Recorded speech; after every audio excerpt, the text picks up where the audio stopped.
রাজপথই ছিল আমাদের একমাত্র পথ। আজও আমাদের ভাইরা কিন্তু ফিরে আসেনি।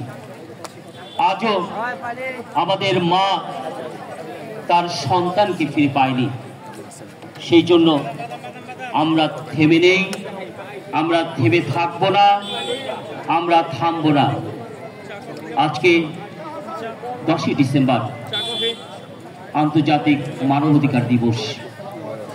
আপনারা জানেন মাত্র 5 দিন পর অর্থাৎ 16 ডিসেম্বর প্রত্যেককে তার মায়ের কোলে ফিরিয়ে দিতে হবে। আজকে আমরা এই আওয়াজই তুলব।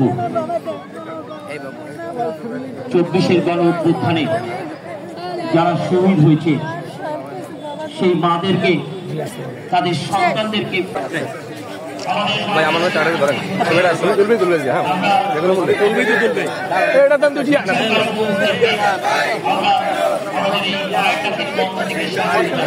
এই এত লোক ভাষা দিলে মানুষ বাসে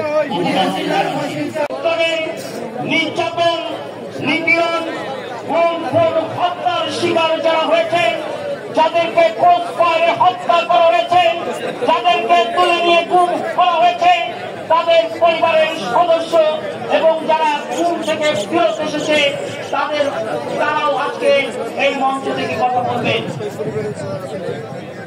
আমি সবাইকে বসার জন্য অনুরোধ করছি, আপনারা কষ্ট করে সবাই একটু বসবেন, কারণ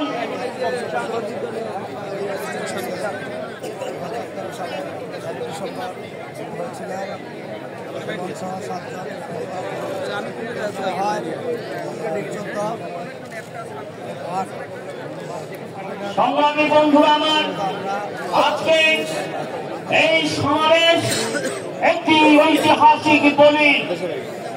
এই